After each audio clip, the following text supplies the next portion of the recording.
I've had to make my coffee with skimmed milk this morning, and I am not happy about it. Hi everyone, my name is Charlie, and yes, I know that I am slimming, but still, each morning I have 1 cup of coffee with skimmed milk in because it's one thing to wake me up. It's one thing to help this insomniac soul slowly gain some semblance of self. That semi-skimmed milk feels like the one treat in my life after I can no longer have bread, as in I stopped myself from having bread and I only allow myself 2 slices a day, and I also don't have potatoes anymore, and I'm basically subsisting on a diet of vegetables and vegan protein. That tiny spot of semi-skimmed milk I have in my coffee in a morning means a lot to me, and the fact that I couldn't have it today meant that I was still having the caffeine. I'm just having skimmed, and I added a dash of sugar-free syrup, despite the fact that I avoid sugar-free stuff because someone told me it was just as bad as sugar. I don't know. Hi, how you doing? I have now been in my bedroom recording for about half an hour, so I thought, you know what? It's been a long time since these people got to see a Woolgathering video. Actually, I did record a Woolgathering video and I recorded a haul, and then I watched them back, and it was very much as though I had gone back 5 years and was recording stuff that I didn't like. Now, I like a haul, and one of my favourite hauls I've done from this year was Bitter British Booktuber Hauls Books. I like that video because I feel as though it isn't just a haul. It's me talking about stuff and talking about my opinions on literature. This haul, I tried to do something similar, but I hadn't washed my hair, and I was feeling insecure about wearing my hat, and it just came across really badly. And so if you go to Instagram, you can see the few books that I have acquired recently. I didn't want to do what I used to do and buy gifts for myself for my birthday. So these were all books that I wanted, and nobody asked whether I wanted them. So I just waited and waited and waited. And then eventually I have managed to get 6 books. And a lot of you are to blame for them. One of them I can't blame on anybody, but I'm going to be talking about until the cows come home, is The Miseducation of Evie Epworth by Matson Taylor, because this is a new favourite of mine. I got the NetGalley edition a few months ago as soon as I discovered this book was going to exist. It was immediately a favourite of mine, told in this style that is so reminiscent of classic British comedy that I can almost not believe it. This is a book that I would have loved to have written, and I'm almost envious of Matson Taylor's talent. If you have read any of my books and you enjoyed them, I can guarantee that you are going to love this one. If you like classic British comedy, think Last of the Summer Wine, Keeping Up Appearances, anything with strong women at its core, northern women at that, capital N on that word, then you will thoroughly adore this book. So nostalgic, so fantastic. I am currently rereading it because I want to do a full review, and having only read it on my Kindle, I still feel like I missed that whole experience. And it's not something I've done before, but we're doing it now. And if you read the first chapter, this cover of this car in the field with the milk bottles and the cows, it makes so much sense. So comedic, so funny, loving it. Then I also got 2 Anita Brookners, and I'm blaming them on Sarah of Hardcover Hearts and Leo of A Little Book Life. They completed their deep dive into Anita Brookner recently, and she is an author that I've been meaning to read for years, so I purchased Hotel du Lac and Family and Friends because they seemed like the ones that would appeal most to me. From there, because of the way they were talking about Anita Brookner, it reminded me of a writer I have meant to go back to for years, being Elizabeth Taylor, and I read Mrs Palfrey at the Claremont years ago, recommend, so I have A Wreath of Roses to read. No idea what it's about because it was the first one that came up on Waterstones, and I decided I'll just buy them as I see them. Then I got Utopia Avenue by David Mitchell. I felt bad about buying this because I have only recently started to get into David Mitchell's books this year, and I've read 4 of them. I am really enjoying the writer's works, but do you ever feel like you're not qualified enough to purchase the most recent thing by a writer? I've done it before where I will get into a series and be reading it in paperback, then the newest one will come out. It'll be hardcover. It happened with Joe Nesbo last year, and because I felt as though I was stopping another reader who might be a fan of the writers from having the opportunity of reading their book, I waited until the latest book came into the charity shop. With Utopia Avenue, I still feel that guilt, but I also saw 1960s music and I couldn't help myself. For whatever reason, the 1960s is an era that I really like. I don't know whether it's because it's when my parents were children and so I constantly had that media thrown at me as a child. I don't know whether it's because my parents loved Heartbeat and it's continually on the telly. Let's not question these things. Let's just acknowledge that I have a bit of a soft spot for the 60s and so I paid a lot of money, much more than I'd usually spend on a book, to get myself Utopia Avenue. I also got Hurricane Season by Fernand and Melchor. I will leave the name of the translator here because I unfortunately cannot remember that name right now. I'm going to say in this video, I've mentioned it in another one as well, but I don't know how I'm uploading these. If you have recommendations of writers who are women in translation, please let me know because that is an area of my reading that I have. I could talk about my relationship with translated fiction very quickly in that when I was younger, I believed that translation might always be stilted because I'd had a few bad experiences with books and that there would always be something missing and I'd have to learn a new language every time for every different book to properly understand what the writer was trying to get at as opposed to what the translator could do. My opinion has changed this year. The Eighth Life by Nino Haratschvili was one of my favourite books and the translators did an excellent job with that. Once again, I'll leave their names here because I've forgotten them. I believe one was Ruth Martin, but I cannot remember the other one. Sorry. Charlotte Collins. I've read more women in translation this year, but just 2 books is not good, so I need to read more and I'm asking for help.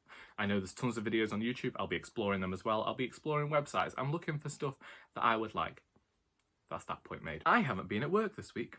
Well, I was in on Monday. I'd booked Friday, Saturday and this coming Monday off, which means that I get 10 days off work. And I am very much loving it. I chose to rewatch season 8 of RuPaul's Drag Race because it's a series that I haven't rewatched much. And I am sure they have edited down the 8th series on Netflix because it seemed a lot faster this time round. Either that or because I remember so much of it. It seems as though it passes very quickly. I don't think it's my favourite series. It does have one of my favourite drag queens in there. And if you can watch Bob the Drag Queen's special on Amazon Prime, I recommend it. Was this the week that I rewatched Trixie Mattel's documentary? No, it wasn't, but Moving Parts is an amazing documentary. I am finding that I don't necessarily care much for films at the moment, but documentaries, I can sit and get through a documentary fine and really enjoy it. I don't know why. Don't get it. Also watched Beyonce's Black is King. I didn't know that all of the songs in this film were from an album that she released last year. I believed that that album was just Beyonce singing all of the Lion King songs. Had I been informed that this was not the case, I would have listened to this album sooner. Because this film was truly brilliant. I don't know how to say it. Maybe it's because in the last year, Naomi Campbell has ended up becoming one of my favourite women on this planet, but she's in there.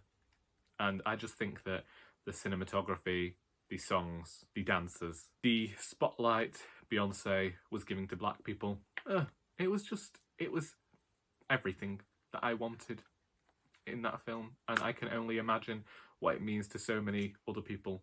So yeah, it was pretty alright, pretty decent. I don't know how Disney Plus works, But does anyone know if they'll be putting that onto DVD?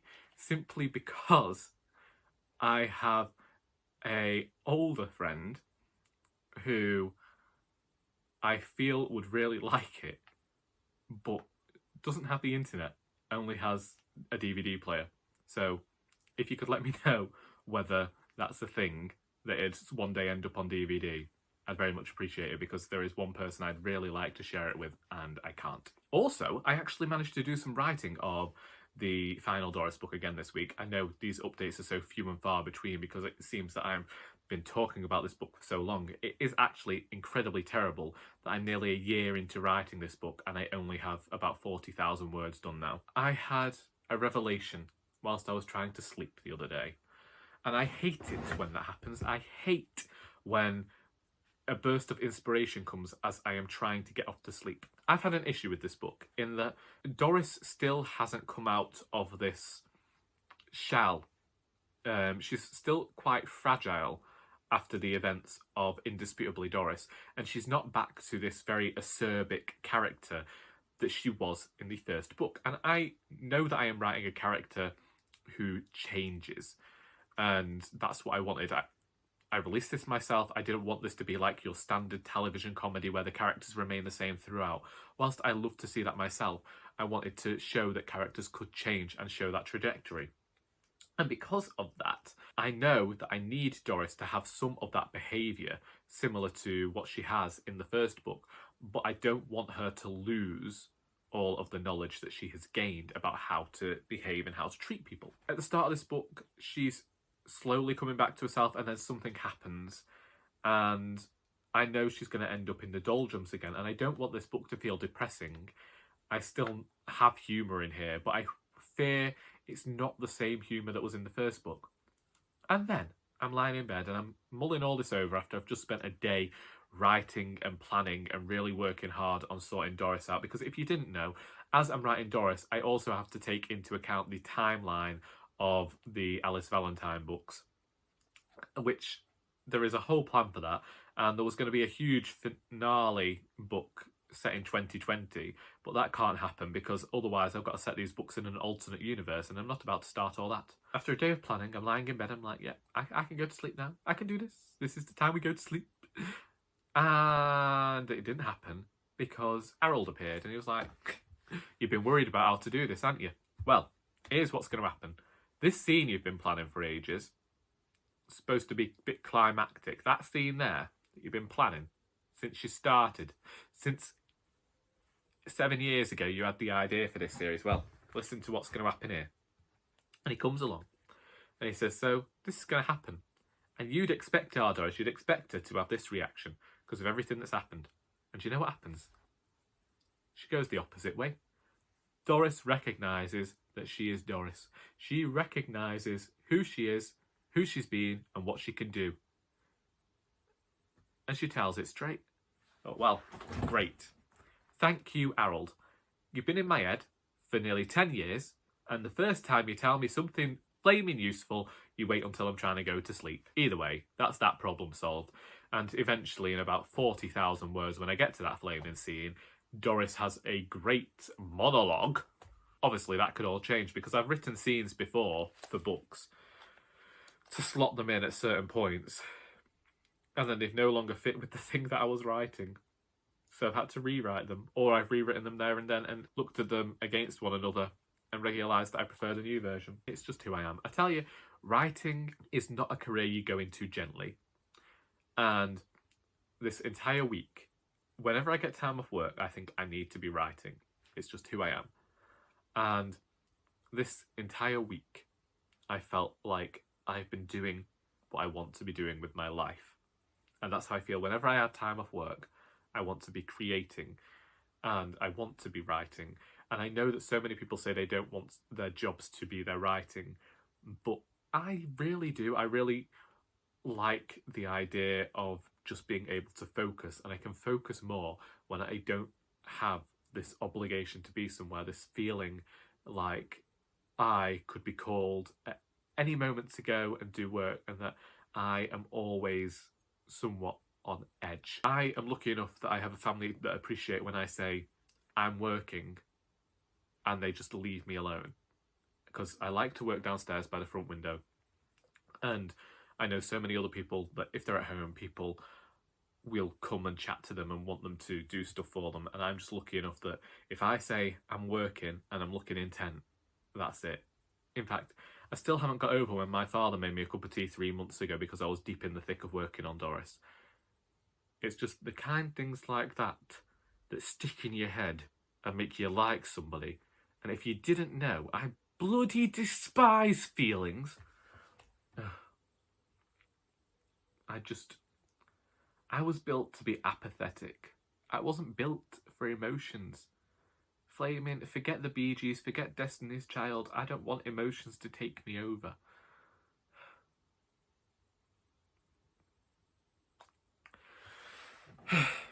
Also, if you didn't know, if you haven't noticed, my style has changed somewhat in terms of clothing over the last few weeks. I've been back at work and I've been able to purchase clothes that actually fit now. I'm going to be talking about slimming a lot. I'm not returning to Size Matters videos because I don't want to create that sort of content, and this is purely for anecdotal purposes. I've been wearing a lot more shirts because sometimes it takes a lot to do stuff to this new hair I've got, and I can't be bothered pulling stuff over it and the threat of, ruining my hair. It's just who I am. I'm very lazy. Shirts make it easier. This week, I was informed that I looked like a 1970s porn star.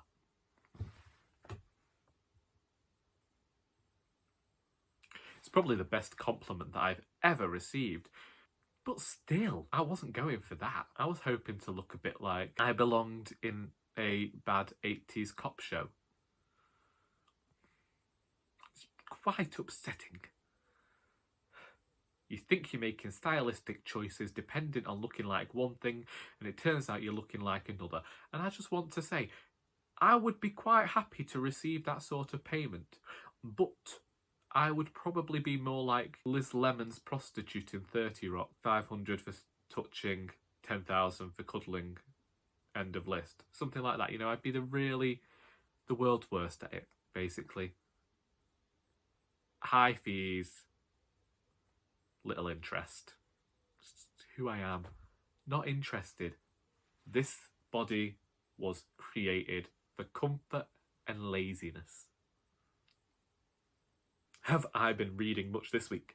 No. Apart from the Matson Taylor book, I did read one book that I'm hoping to try and create a review on. I might have discovered another new favourite this week, and it's all thanks to Emily of Novelle Novels. I'm still struggling to get through the backlog of videos that I have. I don't save them.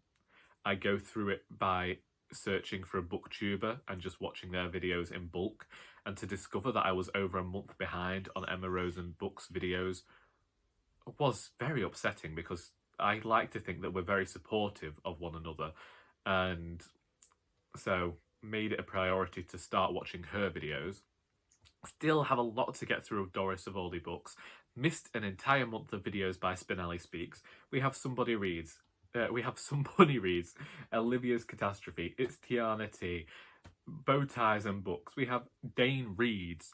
We have so many people whose videos I am behind on. And this is even me having stopped watching the Tic Tac compilations. I don't think so. If I was watching videos about Tic Tacs, I'd have a problem. Tic-tac-toe, knick-knack, paddywhack. Give a dog a bone. Don't give any of my dogs bones. Once we gave a dog a lamb bone, and she didn't have the required strength in which to bite this bone. Bit it, and a chunk of lamb bone punctured her gum, and it was one of the most awful sounds in the history of sounds. And we had to hold her and pull it out, and I can only imagine the pain that dog felt. She's dead now. Not from the lamb bone, from old age, but I just thought, in being honest, I ought to say what happened to these dogs. So that one's dead. My dog is still out there in the garden, buried somewhere. Admittedly, we did look into getting another Jack Russell. I've previously said I don't think that I could have another dog whilst I live at home with my parents, which is still the case. If I look at places to rent, they don't allow you to have pets. And also, the prices have gone up extremely high since we got Rambo in 2005. He cost us £150, and yes, that was a lot of money to us back then, and to me it's still a lot of money now, but that's the sort of thing I expected to be paying if I was to get a dog. And I understand, you know, we have kennels and that's fantastic and all that, but just specifically for the amount of dogs we have, sometimes it's probably not best for us to bring a dog from a kennel environment into our home with the boisterous dogs that we have. They're over £1,000 now. I know how expensive sheepdogs are because obviously we breed and we train sheepdogs ourselves, and we sell them. It's part of the business that connects with the sheep farming, and I can understand paying the amounts of money I've seen sheepdogs go for, because you have to see that they're becoming part of a team, and a good sheepdog can do a lot of good work for you. And I get that, but I just don't understand how anyone can quantify putting such a price on something. I'm not getting another dog, but I'm quite happy to babysit my sister's dog Floss. Also, showered, dressed, put a shirt on, ready to record on Friday, completely forgetting that my mother was off that day, my sister was having a carpet delivered, and everyone would be around, so I couldn't record. Sister's in today, don't mind recording here, but when there's so many, it can be loud. My sister went and ordered this carpet on Monday. They said they'd definitely deliver it Friday. Fine. I'm in Friday. I'm up and ready early because I think, well, they start at 9 o'clock, so I may as well be ready for 9 o'clock. I'm sat there and I'm waiting. I'm not recording, like I say, even though I could be. Just sat there, recording. Sister comes home, sister starts cleaning, making sure everything's ready. Fine. The hall is full. We've got a huge unit in there. Two people can't pass in the hall anymore. Can't go in the kitchen because the wardrobe's in there. Can't really cook, can't really move. Dog's getting upset because the whole thing's changed and she doesn't like change. Fine. 5:30 comes around. My sister thinks, do you know what? They close soon. I best ring them. Rings them. They'd completely forgotten. Is it all right if I come in the morning? Well, like she said to them, she had no bed in her room. She was waiting for them to deliver a carpet. She can't exactly sleep on the floor. Well, she could, but I'm not being funny. We're not the tidiest family in the world. We're from a farming background. There's wallies coming in this house all the time. We're not really focused on the floor so much as we are just keeping ourselves clean and presentable. If I'm being honest, she couldn't have slept on the floor. So someone arrives within 15 minutes and he brings somebody with him, and the person who's supposed to be fitting the carpet runs off because he gets a phone call. So then this guy decides to fit the carpet on his own, and he makes a poor job of the corners, but you know what they say about paying peanuts, getting monkeys. I don't know sayings and idioms correctly. Either way, I now am off work until Friday, and so I'm hoping to get a bit more writing done, maybe record a few more videos for your viewing pleasure. I also thought I'd participate in Simon of Savage Reed's Hibernation. I have got some books picked out, specifically Matson Taylor. I don't know what I'm going to do with my time, really. Right. Find something to watch on Netflix that isn't RuPaul's Drag Race, because I need to find something new in my life. Oh, I just remembered something. I did actually listen to some new music. I found out Lana Del Rey's album Norman fucking Rockwell was available to listen to on Amazon. I listened to it. I listened to the entirety of this album. I've never been more bored in my life. I also listened to Taylor Swift's Folklore album. Once again. Never been more bored in my life. Only one good song on there, and that was Exile. That's sung by somebody else for the most part, so I don't know you know. If it's your album of songs and the best song is the one that's sung by somebody else, you got a problem there, love. Say, like, the problem was that every single song sounded like the penultimate song on an album leading into a really climactic bit. It had, like, no range. Everything was just, like, just depressing, really. And I don't need that kind of energy in my life. My brain depresses me enough. And then, like I say, didn't like the Lana Del Rey one. But I just remembered that RuPaul's Drag Race All-Stars 5 crowned its winner. And I am very grateful. I am glad of who won, because this is the person that I wanted to win. I was speaking to Charlie Brooke because I honestly believed that the way that they were framing stuff, this person wouldn't win and it was going to upset me. There's part of me that wishes they'd saved a double crowning from last year to this one, but also I feel like the queens of AS4 deserve a double crowning for what they did to Manila. I'm happy with the winner. I wouldn't say that this has been my favourite series of All Stars. I still think that that goes to Series 2 of All Stars, where Alaska won. And maybe that's because Alaska happens to be my favourite drag queen. I don't know. I couldn't possibly comment. I'm going to leave things there because I have rambled much and more for 32 minutes. And this kind of easy, laconic energy is not what you want from a video.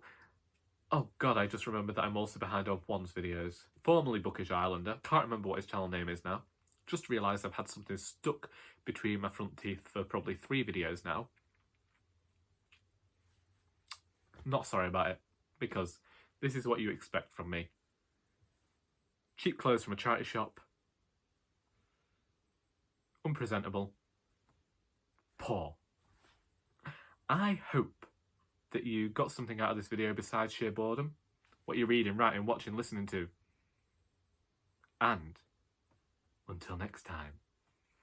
Yeah.